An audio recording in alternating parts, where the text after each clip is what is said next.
मंगलाय सूर्यकोटि समप्रभ निर्विघ्नं कुरु मे देव सर्वकार्येषु सर्वदा ब्रह्मानंदं परमसुखदं केवलं ज्ञानमूर्तिं द्वन्द्वातीतं गगनसदृशं तत्त्वमस्यादिलक्ष्यम् एकं नित्यं विमलमचलं सर्वदि साक्षिभूतं भावातीतं त्रिगुणरहितं सद्गुरु तं नमामि।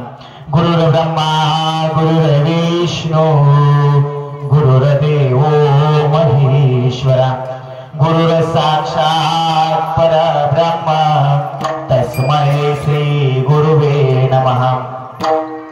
समचरण सरोजं सान्द्रनीलापदामा जगतनेत पाणी मंडन मंडनाय तरुण तुलसी माला कंदनं कंदनेत्रा सदय नवलमस्तं मंडलं चिन्तयामि।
त्यांच्या कृपादाने कथेचा विस्तार हो बाबाजी सद्गुरु दास तुका जिथे ज्ञान विज्ञान संजीव होते जिथे ओगविते सामर्थ्य जिथे मानवाला मिळे मोक्ष गाथा तुझ्या पायरीशी सदा नम्र माथा तुझ्या मंदिरी अर्थ जीवास तृप्ती तुझ्या दर्शनी लोक स्वानंद घेती श्रुती धन्य झाल्या तुझे घेत गाता तुझ्या पायरीची सदा नम्र माथा जयाचा जनी जन्म नामार्थ झाला जयाने सदा वास नामांत केला जयांच्या मुखे सर्वदा नाम कीर्ती नमस्कार त्या ब्रह्म चैतन्य मूर्ती जो ऐसा समर्थो तो मी जगाचा नाथो गगनाईसा साक्षी होतो तो ही मीची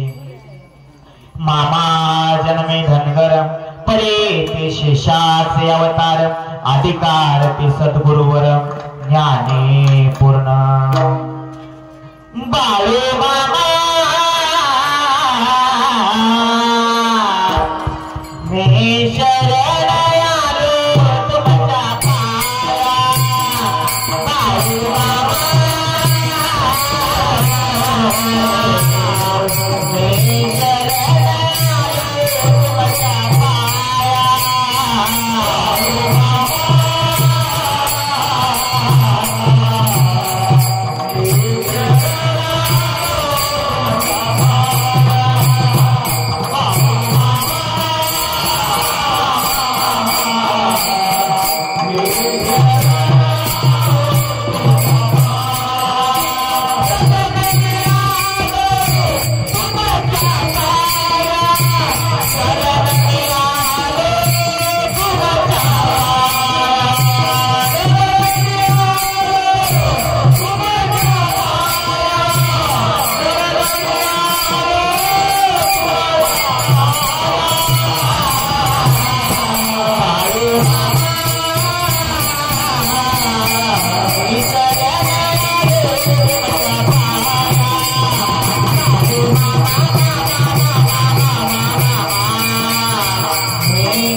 भगवान परमात्मा तुमच्या आमच्या घरी आल्याशिवाय राहणार नाही, पण कधी त्याचं नामस्मरण केलं तर देव फार दयाळू, फक्त तुम्हा मला मायबाप कळायला पाहिजे. तो भगवान परमात्मा तुमचं आमचं कल्याण करण्यासाठी आलेला आहे. आज मामा या भूमीमध्ये आले, मामा या पळस मंडळ गावाला आले. माझ्या मामाने सांगितलंय बाळू धनगर हा जगाला द्यायला आलेला देव आहे, जगाचं घ्यायला आलेला देव म्हणजे बाळू धनगर नाही. म्हणून मामांचे हात कायमच येत नाही बघ, कारण जगाला द्यायला आलेला देव म्हणजे माझा मामा आहे. फक्त तुम्हा मला घ्यायचं कळायला पाहिजे. पण आपल्यातल्या लोकांना नेमकं हेच कळत नाही महाराज. प्रपंच सुटत नाही, संसार सुटत नाही, पण या संसारामध्ये दुःखच आहे बरं का. दुःख बांधावडी आहे हा संसार, सुखाचा विचार नाही कुठे. म्हणून या संसाराचा जास्त विचार करायचा नाही. तुका म्हणे घालू यावरी भर वाहू हा संसार देवा पाहिजे. ऐका माहिती त्या देवाची भक्ती करण्यासाठी देवाला काय फारसं लागत नाही. माझी मामा सांगतात माझी भक्ती करण्यासाठी लाखो रुपयाची गरज नाही. आणि तुम्ही माझ्या फोटो समोर एक उदबत्ती जरी ओवाळली आणि एक गुळाचा खडा जरी तुम्ही माझ्या फोटो समोर ठेवला तरी तो माझ्यापर्यंत पोचतो आहे. बाळू धनगराची भक्ती करण्यासाठी लाखो रुपयाची गरज नाही. पण ऐकायला का हो, जो मला रुपये देईल ना त्याला मी 10 रुपये देतो आहे. जो मला 10 देतोय त्याला मी 100 देतोय. जो 100 देतोय त्याला 1000 देतोय. आणि जो या बाळू धनगराला 1000 देईल त्याला लाखाला द्यायसाठी बाळू धनगर या तळावर बसला. मी म्हणणार नाही तुम्हाला तुमच्या संपत्तीतलं सगळं दान आणा आणि या ठिकाणी दान करा, अजिबात नाही. पण धनाची शुद्धी ही दानाने होत असते माहिती. आपल्या संपत्तीतला थोडा का होईना भाग देव कार्यासाठी माणसानं खर्च करावा. भगवान परमात्मा तुमचं आमचं कल्याण केल्याशिवाय राहत. ही ताकद नामस्मरणाची आहे, ही ताकद दानाची आहे. पण आपण तेच करत नाही. आपल्याला फक्त आपला प्रपंच पडला महाराज. हा आता महिला मंडळ तुम्ही जर लिहिताला तुमचं लक्ष सगळं घरी बघा. हा नाही ना बघा आजीबाईंचा नाही, आमच्या द्यावे तेवढे धन्यवाद कमी आहेत. नाहीतर काही जणांचं कसं असतं माहित आहे का, इथं जरी महिला मंडळ बसल्या तरी सुंबईनं कोंबड्या बोलले का नाही आणि शेळ्याच्या शेडचं दार लावलं का नाही, इकडे लक्ष. पण या प्रपंचामध्ये सुख नाही बरं, दुःख बांधवले हा संसार. ह्याच्या सुखाचा विचार कुठं नाही. दुःख बघायला गेलं तर डोंगरा एवढा आहे आणि सुख जर पाहायला गेलं तर तिळा एवढा आहे. याचं नाव प्रपंच आहे. अंतुरणावर उठल्यापासून जी तळमळ चालू आहे बाबा, झोपेपर्यंत तळमळ चालू आहे, पण संसार पूर्ण होतो का? किती करा बेके, हा याचं नाव प्रपंच आहे. आणि किती करा, पोरा बाळांसाठी करा, सुनांसाठी करा, नातूंसाठी करा. तुम्ही किती तुमचं गुडघं गळ्यात येऊ द्या तरी पोरं काय म्हणतात, तुम्ही काय केलं आमच्यासाठी. तिथंच सगळं तुमचं कष्ट फिटलं. हा मग ऐका, जर तुमच्या जीवाला विसावा पाहिजे असेल, जीवाला मनाला शांती पाहिजे असेल तर मामांच्या दरबारामध्ये मामांचं नामस्मरण करा. मामा तुमचं कल्याण केल्याशिवाय राहणार नाही. ही ताकद मामांची आहे. माझे मामा प्रत्येकाचं कल्याण करतात. या पृथ्वी तलावरती तर मामांनी सज्जनांनो ऐका, या पृथ्वी तलावर भक्तांचं तर कल्याण केलंच माझ्या मामांनी, पण मुख्य चित्रबांचं सुद्धा माझ्या मामांनी कल्याण केलं. एवढा माझा मामा दयाळू आहे. ऐका, आज विचार करता पाहिलं गेलं मामांच्या 19 पालख्या. आज कितीतरी जण मेंढी माऊलीच्या सेवेला जातात, मेंढी माऊलीची सेवा करतात. जशी सेवा करतात त्याचा मेवाही त्यांना मिळतो. करशीला सेवा तर खाशीला मेवा, करशीला चाकरी तर खाशीला भाकरी. प्रत्येकाला ज्याच्या त्याच्या कर्माचं फळ माझे मामा देतात. प्रत्येकाचं कल्याण माझे मामा करतात. अहो एवढंच नाही, तुमच्या प्रपंचामधल्या अनेक अडचणी असतील, प्रत्येकावर माझे मामा कल्याण करतात. प्रत्येकावरती उपाय निघतो. आज आपल्या प्रपंचामध्ये अनेक अडचणी असतील, शेतीवाडीच्या असतील, कुणाला मुलं बाळ होत नसतील. माझ्या मामांच्या आरतीतले कडवाय बघा, दिन दुबळ्यांना मामा रक्षिती, निपुत्रिकाला मामा संतान देती, कन्या रोग्याला औषधी होती, भंडाऱ्याचा महिमा वर्णावा किती. ऐका, ज्याला संतान नाही ना बाबाची निपुत्रिका आहे त्यांना संतान सुद्धा माझे मामा देतात. एवढे उपकार मामांचे आहेत. ते जोडपं इथं मामांच्या दर्शनाला मामा खूप संपत्ती आहे मामा, पण मामा या पोटाला मामा संतान प्राप्ती नाही. मामा एवढं मोठं घरदार जमीन जुमलाय मामा, पण वारसदार नाही मामा. ऐका ना मामा, मामा माझ्या वंशाला दिवा द्या मामा. मामा तुम्हाला कधी विसरणार नाही मामा.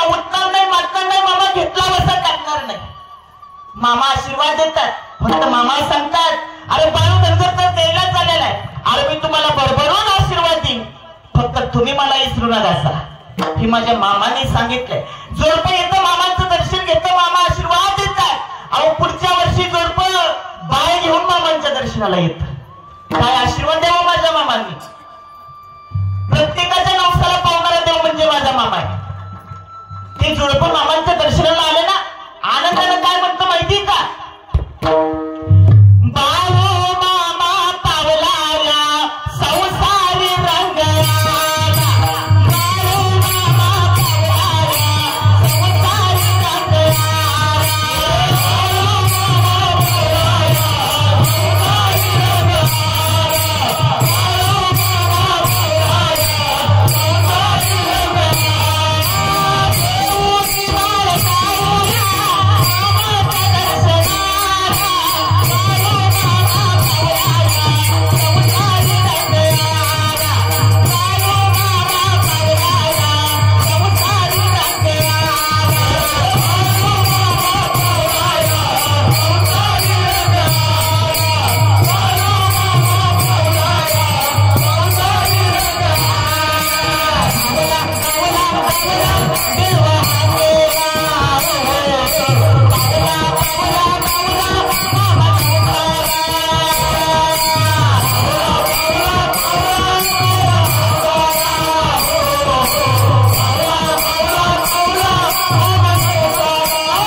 वरड म्हणावं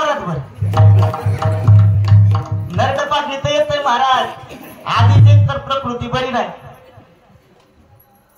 घसा खराब झालाय. रोज कार्यक्रम आहे. काल दत्त जयंतीचे 3 कार्यक्रम होते, तरी एक कॅन्सल केला. लई लोड झाला महाराज. 4 ते 6 आणि परत 7 ते 9 रोज कार्यक्रम चालूच आहे. आता आज खरं सांगू का, इकडे येताना डॉक्टरांकडे इंजेक्शन करून आलो. डॉक्टरांनी सांगितलंय, बाबा तुझ्या आतड्यावर लय सूज आहे, लय वरडत बसू नको, आणि हे तर वरल्याशिवाय जमत नाही, आणि नाही वरलं तर तुम्हाला पटत नाही. तुमच्यासाठी का व्हायला वरडावंच लागते. हा, कारण मामाचं खरं सांगायचं झालं ना, सांप्रदायिक कीर्तन एका बाजूला, परमार्थिक कीर्तन एका बाजूला, आणि माझ्या मामांची कीर्तन एका बाजूला आहे. मग मामाला काय आवडायचं? गजी ढोल. माझ्या मामाला काय आवडायचं? सुंबराट. माझ्या मामाला काय आवडायचं? धनगरी ओव्या. ही माझ्या मामांची आवड होती. हे सुमरान माझ्या मामांना आवडायचं. सुमरान कशा पद्धतीचं होतं ऐका. सुंदरान मानले गा, सुंदरान मानले,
आम्ही पण वरल्याशिवाय राहणार एकदाच काय होईल ती होईल मामा आहेत की बद्दल काय करायचं काय नाही त्यांच्या जीवावर चाललंय सगळं चाले हे शरीर कोणाची असत ते कोण बोलवित हरिविना माय बाप त्याच्या सत्तेशिवाय वृक्षाचं पान हलत नाही ऐका नारायण गोंधळी नावाचं एक कीर्तनकार होते नारायण बुवा नावाचं त्यांचं पण आवाज चांगला आहे म्हणून काही लोकांनी काय केलं त्यांना शेंदूर पाजला आवाज खराब व्हावा म्हणून त्या नारायण बुवाचा आवाज चालू झाला नारायण बुवांची रोज कीर्तन मामांच्या तळावर व्हायची पण नारायण बुवा बरेच दिवस तळावर आले नाही म्हणून मामांनी चौकशी केली अरे तो नारायण बुवा येत का नाही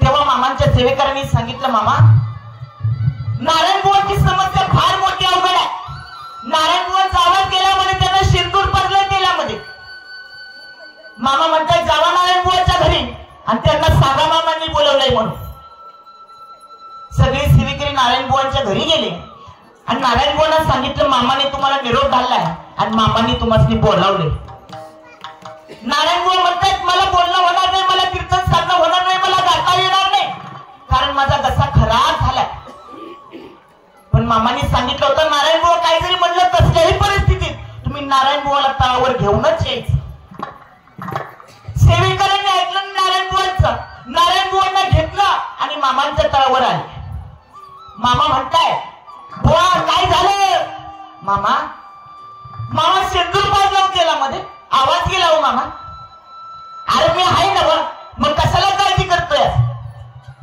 राहू बा नारायण बुवा उभं राहिलं मामाने भंडाऱ्याची पिशवी घेतली आणि भंडाऱ्यानं आंघोळ नारायण बुवाला घातली अहो ज्या नारायण बुवाचा आवाज चालत नव्हता मामांचं दर्शन घेतलं नारायण बुवांचं कीर्तन महाराज एवढं छान झालं की आता तर महाराज आनंदून गेला ही ताकद माझ्या मामाच्या भंडाऱ्याची मग गेलेला आवाज परत येत असेल तर आतड्याची सुस्का कमी नाही होणार ऐका ह्या मामाच्या पायाचं सेवक बनून राहावा या शरीराचा उपयोग नाही आणि आत्म्याचा पण उपयोग नाही फक्त एक देवाला मागा मामा मला तुमच्या चरणाचं सेवक बनवून ठेवा म्हणून साठी कशात काय बाय देवाला बसला कोणी न कायात कशात काय बाय देवाला बसला कोणी न कायात मला बनवून राहो वाटत सेवक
इकडची माणसं काय बोलत नाहीत का कसं सांगितलं जोडीनं मग जाणार का नाही आता ज्यांच्या जोड्या आहेत त्यांनी जावा माझं काय झालं नाही मी आपलं एकटं हेल्पट तुम्ही माझी काळजी करू नका आमच्या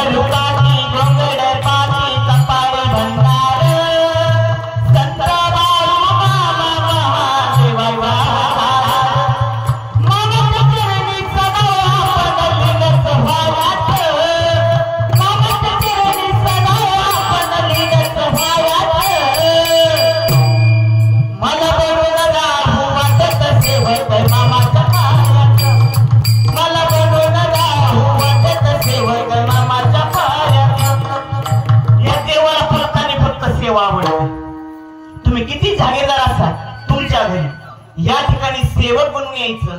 जिथं आपली चप्पल सोडली तिथं आपला अहंकार सोडायचा आणि मग मामांच्या दरबारामध्ये तिथं आल्यावर म्हणायचं नाही माझ्या नावावर 10 एकराचा सातबारा आहे, माझ्या नावावर 20 एकराचा सातबारा आहे, माझ्या नावावर 100 एकराचा सातबारा आहे. माझे मामा सांगतात सातबारा सगळा माझ्या नावावर आहे, तुला फक्त 70-80 वर्षाच्या करारानं पाठवलाय. मग गर्व कशाचा करता? आपल्यातली लोक हित फक्त ऐकतात. इकडून गेलो म्हणणार काय महाराजाचं खरं आहे, दिसल्यापुरतं आपलं होय म्हणायचं. दुसऱ्या दिवशी भावाच्या मुसाला तोड आली, सोडलंच बघा पाठ. आपल्यातल्या लोकांचं वैराग्य कधी जात होतं. ऐकत आपल्या गावातलं मरण पडू द्या, त्याला मशानभूमीमध्ये नेलं, त्याच्या जाळाकडे बघायचं आणि म्हणायचं काय नाही माणसाच्या जन्मात, एकटं यायचंय एकटं जायचंय, काय घेऊन आला नाही, जाताना काय घेणार आहे, काहीच नाही नेणार, पण बाप पोकारल्याशिवाय राहत नाही. हे आपल्यातलीच माणसं. म्हणूनच आपण माग आहे, मोरपाट माग होई सपाट, नळी खुंकली सोनारे इकडून तिकडे. आता कीर्तनाला येताना तरी काय माणसं नीट येतात का महाराज? येताना मोकळी इथून दुसऱ्याची चप्पल घालून जायचं. आणि दुसरं काय म्हणतं, जाऊ दिले टेन्शन घेऊ नको, 7:30 गेली, 7:30 नाही 3:30ला काम लागते. लई अवघड आहे. अजूनही लोकांचा अंधश्रद्धेवर विश्वास आहे, पण कीर्तनाला आल्यानंतर लई फायदा होतो बरं का. तुम्ही म्हणाल कसा? बघा, एका गावामध्ये सप्ताह बसला, गावामध्ये सप्ताह बसल्यानंतर त्या गावातली वारकरी कीर्तनाला जायची, हरिपाठाला जायची, काकड्याला जायची. पण त्या गावात एक सावकार होता. त्या सावकाराचं एवढं चांगलं होतं, भरपूर श्रीमंती त्या सावकाराची. एक महाराज आपल्या कीर्तनाला चालले होते संध्याकाळच्या वेळेला, आणि जात असताना त्या सावकाराला म्हणलं सावकार चला की कीर्तनाला. सावकार म्हणला कीर्तन ऐकायची, टाळ वाजवायचं हे काय आमची काम आहे ते लावा तुम्ही बुका घ्या टाळून जावा, आम्हाला का सांग, आम्हाला नाही तसलं जमणार, तुमची तुम्ही जावा. महाराज आला आपलं कीर्तनाला, कीर्तन चालू झालं. परत सावकाराची काय बुद्धी जागी झाली काय माहिती, सावकारला वाटलं बुवाचं आपण ऐकायलाच पाहिजे होतं, आपण कीर्तनाला जायला पाहिजे होतं. सावकारानं विचार केला आणि सावकार कीर्तनाला निघाला. असंच मंदिरामध्ये कीर्तन चालू होतं, पण बुवा जरा माझ्यासारखा होता. सावकार आला की बुवानं पहिला शब्द बोलला, आला तू या.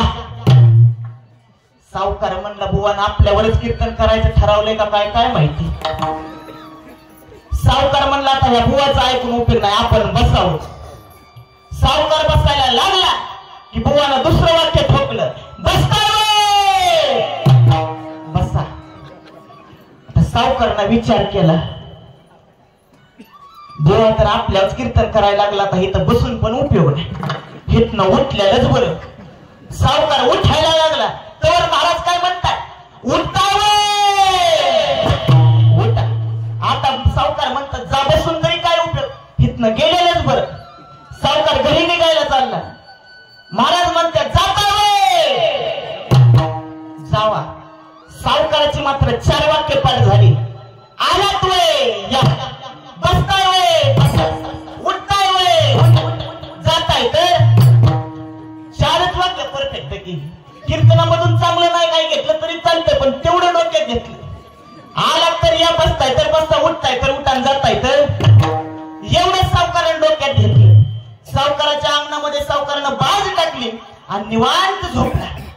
पण गावामध्ये चोरट्यांचा कालवा उठला होता. आता तुम्ही काय काळजी करू नका, चोर काय इकडे येत नाही. नाहीतर निम दुसऱ्या गावात चोरी झाली तरी आपल्यातली माणसं दाराची कडी उघडत नाहीत महाराज. त्या गावामध्ये चोरट्यांचा कालवा चालला होता. सावकार बाजूवर झोपला होता आणि चोरट्यांनी ठरवलं आज काय जरी झालं तरी सावकाराची तिजोरी तेवढी फोडल्याशिवाय राहायचं नाही, सावकाराचं घर आज फोडायचं. चोरट्यांनी बेत केला, दाराची कडी कशी तरी उघडली. सावकाराच्या वाड्यामध्ये चोर आलं. आल्यानंतर सावकार निवांत झोपलं होतं, पण सावकाराच्या 4 वाक्य तेवढी डोक्यात बसली होती. आलात वैया, बसताय बसा, उठताय तर उठान, जाताय काय तर एवढी 4 वाक्य परफेक्ट. सावकार रातभर चावरायचं आणि जसं चोर अंगणात आलं तसं सावकाराला पहिलं वाक्य आठवलं. आला तू. चोरट्यांना वाटलं सावकार जागा आहे. त्यातला दुसरालाही हुशार होता. अरे म्हणला जागा नाही, त्याच्या उशाला पण एवढी मोठी पिस्तूल आहे, गोळी जर सोडली तर कुणाला लागेल सांगता येणार नाही. तिसरा म्हणतोय असं करू आपण खाली बसू म्हणजे सावकाराला दिसायचं नाही. ह्याचं दुसरं वाक्य काय होतं? बसतावे. चोर म्हणलं आता मेलं गडे, आपलं काय खरं नाही, हितनं गेलेलं बरं. चोर उठायला लागले तर ह्या जातीला तिसरं वाक्य आठवलं. उठावे. आता चोर म्हणलं इथं थांबून पण फायदा नाही, गेलेलं बरं, नाहीतर गोळी आपल्यावर बसल. कसा फायदा झाला कीर्तनाचा? म्हणजे ऐकलेलं वाया जातंय का? हा, नाम माणसाला तारक कराले करतील हा भरवसा, कराले करतील हा भरवसा.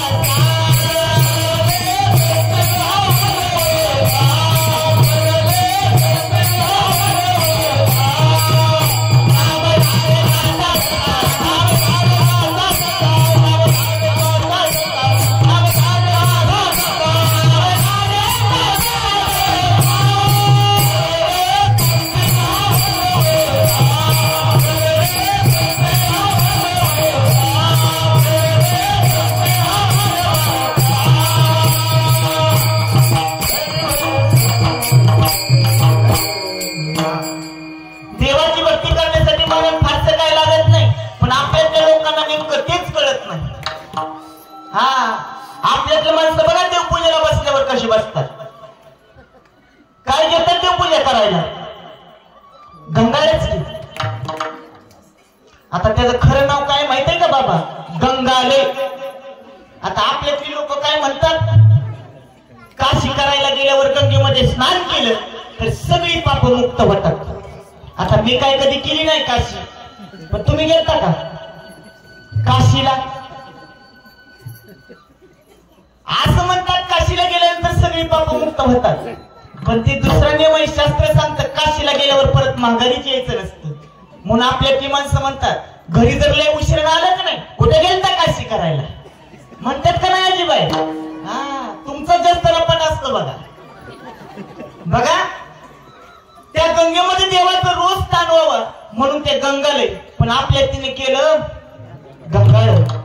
आपण जे पाटील असतं का नाही त्याचं खरं नाव काय माहितीये का? बहुगुणी. भरपूर गुण त्याच्यामध्ये म्हणून बहुगुणी, पण आपण काय केलं? बघूल. घरातली जी झाडाची केरसुनी असती ना, तिचं खरं नाव आहे केरशिवनी. घरातला कचरा शून्य करती म्हणून केरशिवनी, आपण केली केरसुनी. अशी आपली देवपूजा महाराज. पण अशाला देव पावल का? आपल्याला जेवायचं म्हणलं स्टीलचं ताट आणि देवाला नैवेद्य म्हणलं की भुईवर. आमचा देव येणार तुम्ही भुईवर ठेवलेला नैवेद्य खायला, आणि परत म्हणायचं देवानं माझं काहीच नाही चांगलं केलं. त्याला आपण नीट राहावं लागतं. देव प्रत्येकाचे कल्याण करतो, प्रत्येकाचे माझे मामा कल्याण करतात, पण आपण तिथपर्यंत जात नाही महाराज. खरी भक्ती काय ती आपण जाणून घेत नाही. नियत चांगली ठेवा, भावना शुद्ध ठेवा, अंतःकरण चांगलं ठेवा, देव का भेटणार नाही? शुद्ध नाही तुझी भावना, देव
मामांच्या काळातील एक प्रसंग आहे.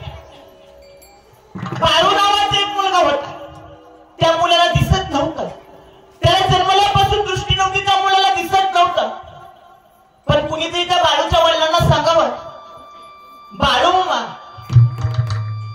हे प्रत्येक भक्ताचं कल्याण करतात, प्रत्येकावर उपाय करतात, प्रत्येकांच्या समस्या सोडवतात.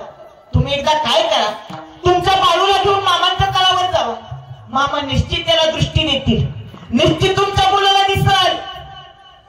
त्या बाळूचे वडील बाळूला घेऊन मामांच्या तळावर आले. मामांचं दर्शन घेतलं आणि मामांना सांगितलं, मामा मामा एवढं एक मुलगा आहे मामा, पण या मुलाला मामा जन्मल्यापासून दिसत नाही हो मामा.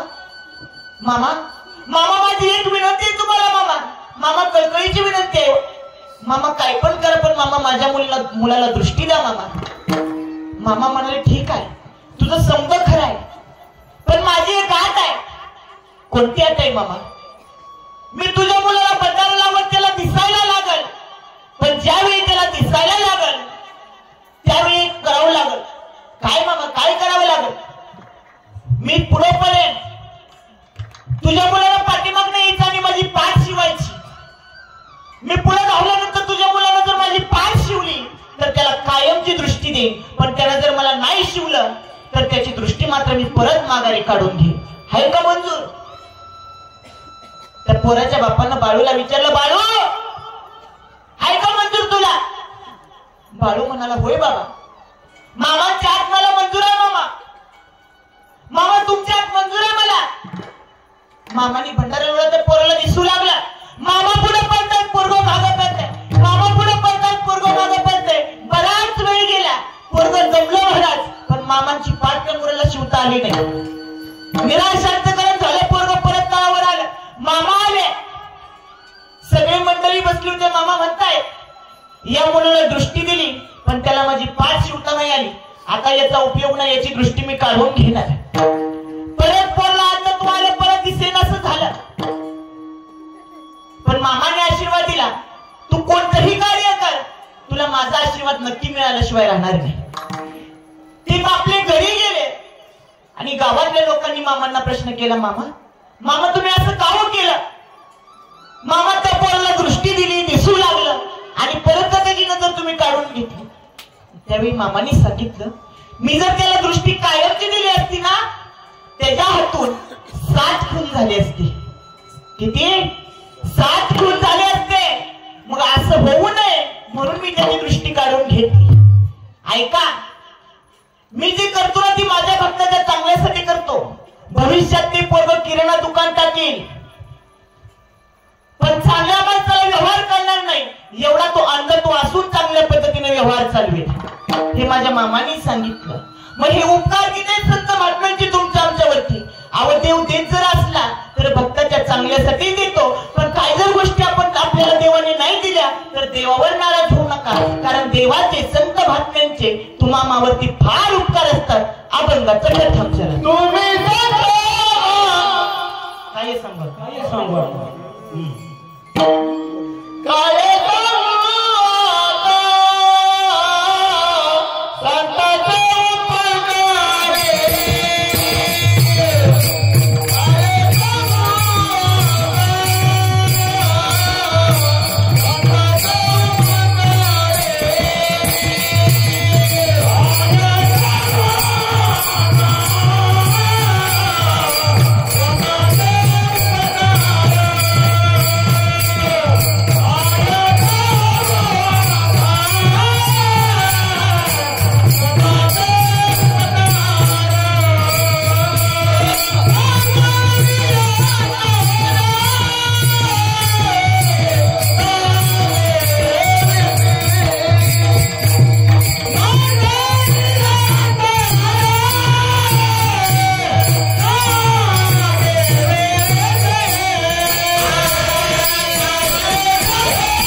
धन्य तुकोबा समर्थ जेने केला हा पुरुषार्थ.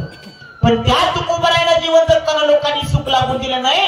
अहो तुम्ही आम्ही हाडामासाची माणसं आहे. देवावर का नाराज व्हायचा? पण आपल्यातील लोक देवाला मानत नाहीत महाराज.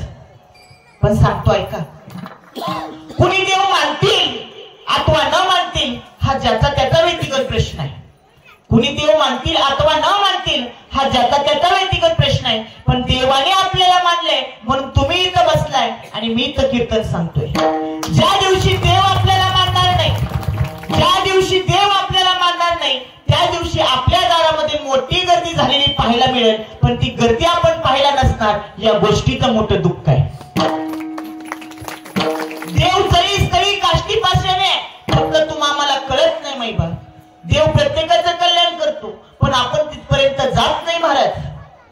त्या देवानं जसं आपल्याला ठेवलंय ना तसं राहायचं आणि आपल्या मनाला समाधान असू द्यायचं. ठेविले अनंत तैसीचे हवी चित्ते असू द्यावे. बसलेल्यांच्या पाठात आहे, उभं राहिलेल्यांच्या पाठात आहे, पण आचरणात एकाच्या सुद्धा म्हणण्यापुरतं समाधान आहे.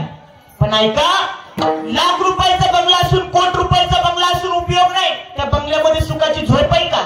अजिबात नाही. अरे अर्धी भाकरी खावा, झोपडीमध्ये पडलं की झोप लागते, याला म्हणायचं समाधान. हा, समाधानासाठी फारसं काय लागत नाही. आपल्या ती जुनी माणसं म्हणतात बघा, अर्धी खावी पण सुखाची. बघा, जास्त धावपळ करायची नाही. काल काय झालं याचा विचार करायचा नाही, उद्या काय होईल याचा विचार करायचा नाही. आता काय चाललंय तेवढं आपल्या मनाला समाधान वाटून द्यायचं आणि त्या भगवंताचे आभार मानायचं. जे झालं ते त्या इच्छेने झालं, जे होईल ते त्या इच्छेने होईल आणि जे चाललंय ते सुद्धा त्याच्या इच्छेने चाललंय. हा सगळा भार देवाच्या चरणावरती समर्पित करा. भगवान परमात्मा तुमचं आमचं कल्याण केल्याशिवाय राहणार. ऐकावं नाही का? अहो प्रत्येकाच्या घरामध्ये देव आहे, पण त्या देवाची आपण कधीच पूजा करत नाही. आपल्या मायबापांची सेवा करा. आणि नका जाऊ पंढरपूरला, तुम्हाला मायबाप भेटणार नाही. नका जाऊ पंढरपूरला, तुम्हाला मायबाप भेटणार नाही. तुम्ही घरीच तुमच्या मायबापांची सेवा करा. तुमचं घर पंढरपूर झाल्याशिवाय राहणार नाही. सेवेला महाराज फार महत्व आहे. माझ्या मामांच्या दरबारामध्ये सुद्धा सेवेला फार महत्व आहे. एखादा जर म्हणला ना बाळूमामांची सेवा केली आणि माझं चांगलं नाही झालं, माझे मामा सांगतात त्या मुलगी त्याच्या सेवेची गरज या बाळू रंगाला नाही. माझे मामा सांगतात तुम्ही माझ्या दरबारामध्ये येता, माझी सेवा करता, म्हणजे माझ्यावर तुम्ही उपकार करत नाही. तुम्ही जरी माझ्या दरबारामध्ये आला, मला तुमच्या घरी जावं लागतं या. तुमच्या घराच्या साधीमध्ये मला सर्पाचं रूप घ्यावं लागतं या आणि तुमच्या घराचं रक्षण करावं लागतं या. अरे एवढंच नाही, तुमच्या घरामध्ये जी अन्न शिजतंय ना त्या चुलीमध्ये मला आग्नीचं रूप घ्यावं लागतंय आणि तुमच्या घरातलं अन्न शिजवावं लागतंय. मग यापेक्षा मामाने तुमच्या आमच्यासाठी काय करावं? ऐका माहिती, जन्मात आल्यानंतर घरच्यांनी विचारलं तुमची इच्छा काय आहे, फक्त मामांचं दर्शन मला घडू द्या, एवढं मागा. लाभलेला ऐश्वर महाराज माती बोलाय,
ऐका नाही एवढ्या घरच्यांना बघा, बाकी काही जरी नाही केलं ना तरी चालतंय, पण ऐका या मामांचं दर्शन घ्या, या मामांची सेवा करा. अहो देव माझा बाळूमा तुमचं कल्याण केल्याशिवाय राहणार नाही.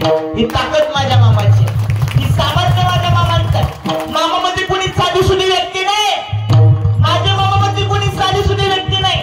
आंधळ्याला डोळे, पांगळ्याला पाय, मुक्याला वाचा आणि नशिबात नसलेल्या गोष्टी सुद्धा प्राप्त करून देतात. त्यांचं नाव बाळू मामा आहे.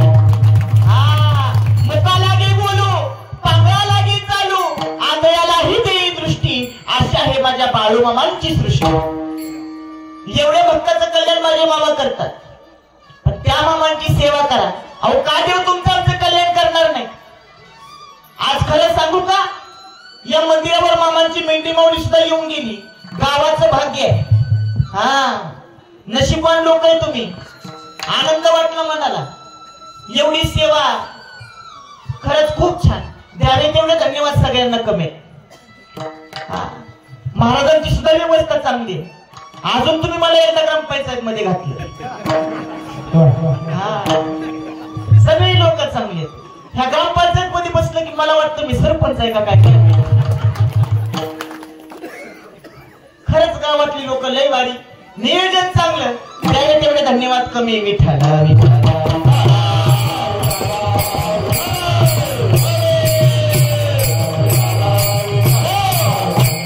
ऐका, बाळा पाटील नावाचा एक मेटकी गावातील रहिवासी होते. मामांची बकरी रानावनामध्ये चरायला जायची आणि त्या बाळा पाटलाच्या रानामध्ये मामांची बकरी आली. मग काही जणांनी काय केलं, त्या रानातल्या बाबळी तोडल्या, बाबळी पेटल्या, बकऱ्यांच्या बाबळी खाल्ल्या, चरली सर्व बकरी त्या ठिकाणी. तोच बाळा पाटील पळत धावत आला आणि मामांना नाही नाही ते बोलू लागला. ए धनगरानो, अरे कशाला आला माझ्या शेतामध्ये माझी नासाडी करायला? अरे आल्या पावडी चालायला लागा, माझी भरपाई मला द्या. माझे मामा सांगतायत, ए पाटला तुझी काय भरपाई झाली ती मला सांग, इथून पुढे तुझ्या शेतामध्ये येणार नाही. बाळा पाटील एवढाही निष्ठुर नव्हता माहिती, पण बाळा पाटील परत म्हणतोय असू द्या, पण इथून पुढे अशी चूक करू नका. बाळा पाटील त्या ठिकाणाहून निघून गेला. पण एक दिवशी असं झालं महाराज, ज्वारीच्या सुगीचे दिवस होते. सगळी लोक ज्वारी काढायची, मळणी करायची.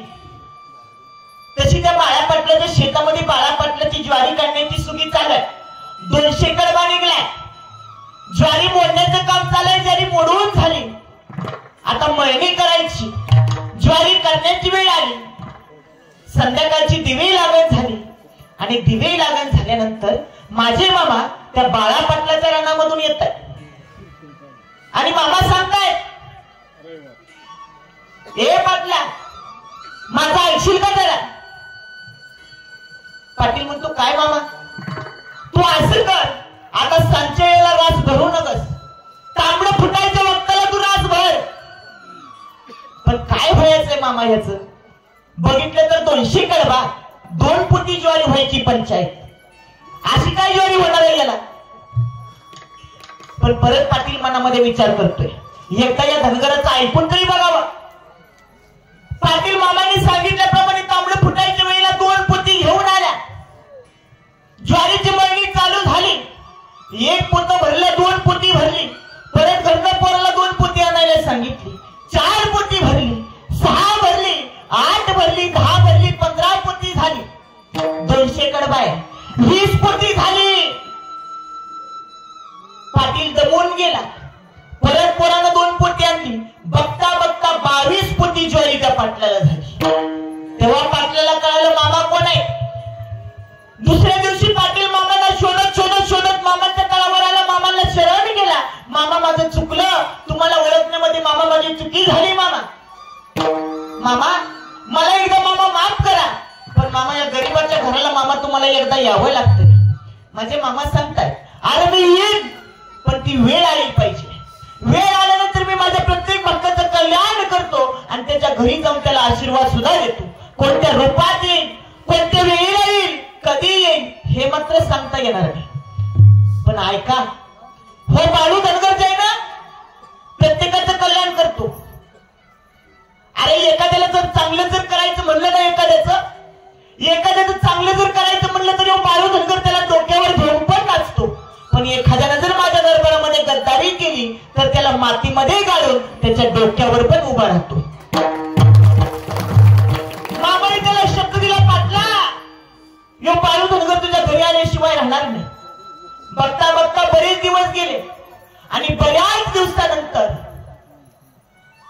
मामा त्या बाळा पाटलाच्या दारामध्ये गेले, घुंगराची काठी घेतली, काठी खाल दिसली आदरणी महाराज. आणि मामा आवाज येताय, पाटला आहे का घरी?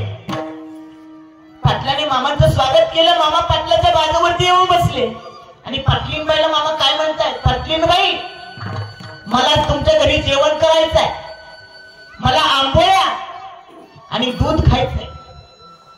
पाटलीनबाईंनी पीठ दही आंबोळ्या तयार केल्या, पण आंबोळ्या तयार केल्यानंतर घरामध्ये दूध नव्हतं. पाटलीनबाईने काय केलं, एक भांडं घेतलं, पदराच्या आत चढवलं आणि पाटलीनबाई शेजारच्या घरी चालली होती. मामाने ती पाहिलं, ए पाटलीनबाई चाललीस कुठं? मामा आंबोळ्यामध्ये खाण्यासाठी मामा दूध नाही हो, शेजारच्या घरी चालले. अगं घरची बस काय दूध देत नाही का? नाही हो मामा, मै साठली त्याला 6 महिने झालं, साधं रिडकूस न पाहिजेत नाही. अगं कोण म्हणतं मै साठली, बस बघू झालेला. पाटलीनबाईनं रेडकू सोडलं, अहो म्हैस पाणवली. अहो जी म्हैस साठली होती ना त्या म्हशीनं 4 लिटर महाराज दूध दिलं. ताकद माझ्या मामाची. आनंदानं देव त्या गरीबाच्या घरी जेवून आला. माझं सांगण्याचं तात्पर्य काय, मामा प्रत्येकाचं कल्याण करतात. कोणत्या रूपामध्ये येतील, कधी येतील, कधी तुम्हा आम्हाला दर्शन देतील, कधी आशीर्वाद देतील हे सांगता सुद्धा येणार नाही.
ऐका नाही बा, देवाची भक्ती केली तर कधी वायाला जात नाही. मी उशीर सांगतोय तुम्हाला, हा पण चांगलं घेण्याचा प्रयत्न करा, नाहीतर काही गोष्टी लोक तेवढ्याच घेऊन घरी जातील. हा कीर्तनामधून लोकांनी चांगलं घेतलं पाहिजे. एक ठिकाणी एक जोडपं होत, तो नवरा बायकोला म्हणतो, होय ग मी रात्री कीर्तनाला गेलतो, तिथं महाराज म्हणत होते श्रीकृष्णाला 16,108 बायका होत्या, मग मी एखादी केली म्हणून कुठं फरक पडतोय. बायको पण हुशार होती, म्हणजे मी पण रात्री भागवताला गेली, तिथं बी महाराजांनी सांगितलं द्रौपदीला 5 नवरा होत. हे बाया म्हणला तेरी बीजू पण मेरी बीजू. पण खरं सांगू का, ज्याला काही 2 बायका आहेत ना महाराज, त्याचं लई अवघड आहे. आता ज्याला कुणाला येते ती म्हणते आता आम्हाला आधार आला महाराजाला, आताशी आम्हाला सुख लागलं. आमच्या पार्टीचा माणूस आला म्हणत्याला आता लई अवघड आहे महाराजाला 2 बायका आहेत. त्याचं महिला मंडळ आता सण कुठला आला हो? हा तुमची तयारी चालू झाली असेल. आता लाडक्या भावाच्या पैशाची तुम्ही साडीच घेताय बघा, टेन्शनच नाही. हा वंसा सगळं येतंय.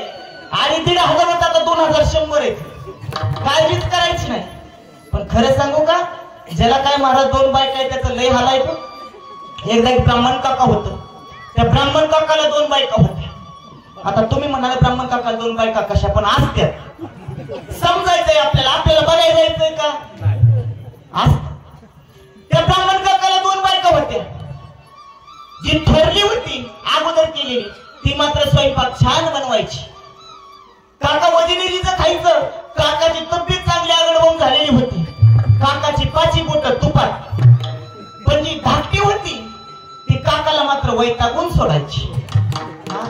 हाऊस माऊस पार्लर शॉपिंग सगळं त्या धाकटीला लागायचं.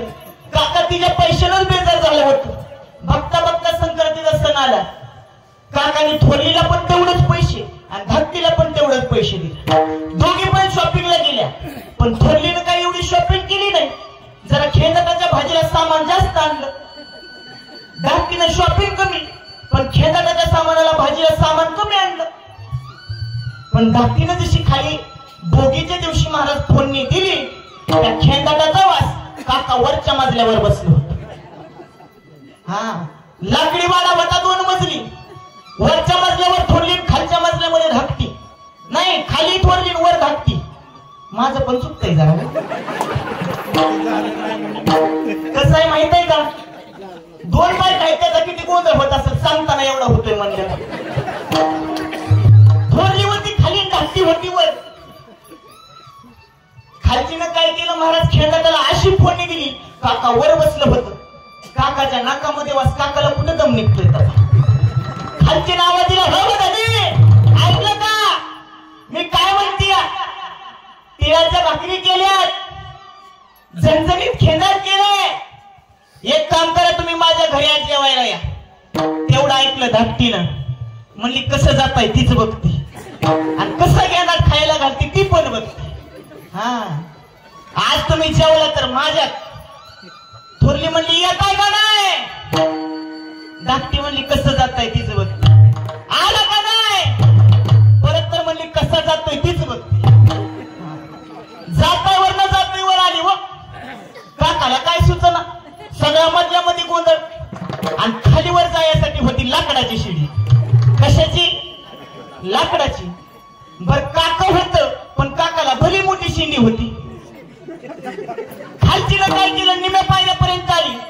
काका खाली उतरायला लागलं. काका निम्यात आलं आणि खाल्लं पण जी थोरली होती ती निम्यात आली. खालचीनं धरलं पाय, वरचीनं धरली शेंडी. एक वर वडती, एक खाली वडती, एक वर वडती, एक खाली वडती. शिडीच तुटली. काका खाली आणि काकाच्या बोकांनी 2 सक्राती. काय करावं? काकाचा दम घुटला. व काकाला श्वास सुद्धा घ्यायला येणार महाराज. पण आपल्या पोक्तपुरात म्हातारी माणसं असतात बघा. एखादी म्हातारी म्हणती यंदा सक्रात ह्याच्यावर बसून आली, त्याच्यावर बसून आली.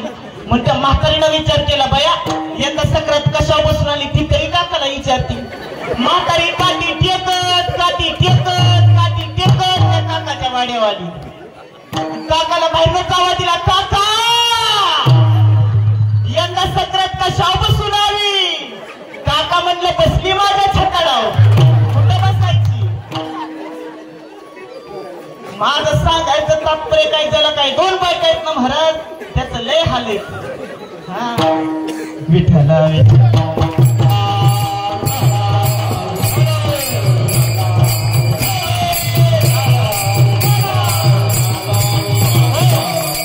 ऐका सर्वांनी मोठ्या प्रेमाने